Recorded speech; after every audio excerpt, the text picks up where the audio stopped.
I'd like to start with a story. It's from the Jain faith, and it's a story of a king who became a monk. The king's name was King Prasannachandra, and he became a monk. And this was during the time of Lord Mahavir. And Lord Mahavir was an enlightened soul, talking about love, compassion, and the path to happiness. And King Prasannachandra had a kingdom, and he liked what Mahavir was saying and decided to renounce his kingdom and become a monk. So he handed over his kingdom to his son to look after, and he became a monk. One day, while he was meditating on the riverbank in his yoga pose and meditating, another king came by to visit Mahavir, and he saw and recognized King Prasannachandra, or monk Prasannachandra, meditating by the river. And he saw the monk looking very serene, very deep, very grounded in that pose.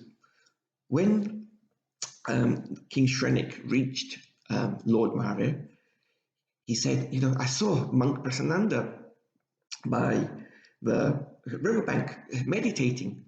With all that penance he's doing and all that focus he's giving to meditation, he looked really serene and calm. Surely in his next birth he will be going to heaven.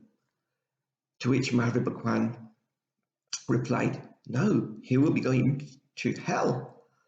King Shrenik was a little bit puzzled with this, and he said, where will he be going in his next life?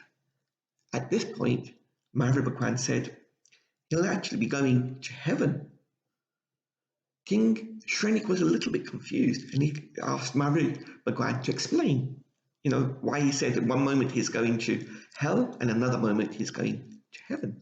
So Mahavir Bhagwan explained that just before King Shrenik had seen the monk Prasannachandra in the meditation pose, a couple of villagers had passed by, and they were speaking and they were saying out loud, look at that King Prasannachandra. He's there meditating while his son, who has taken over the kingdom, is about to be attacked by the neighboring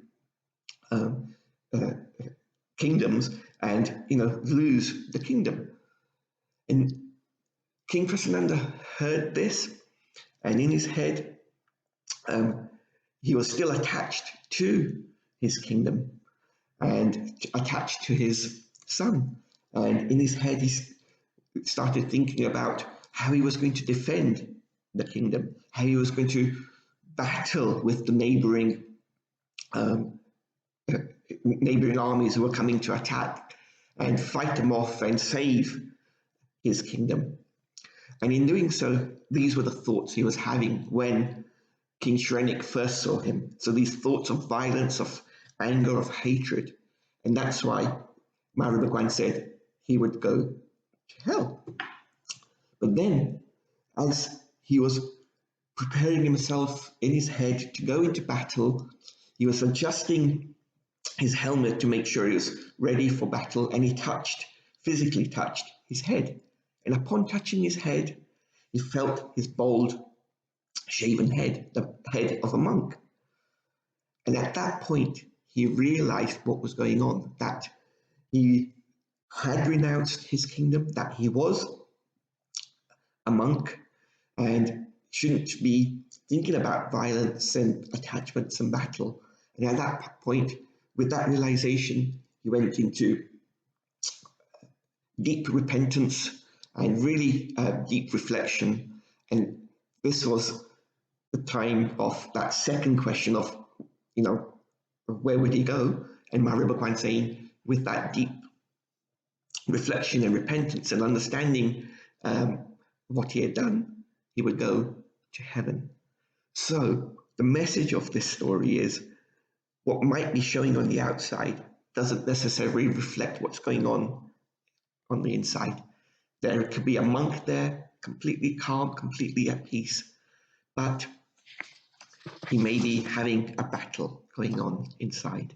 And that is what we need to be aware of for mental health. Similarly, this picture that I've used of myself sitting on a cliff top by a beach, many people look at it and see a picture of someone who is calm, happy, relaxed, and looking out and enjoying the environment.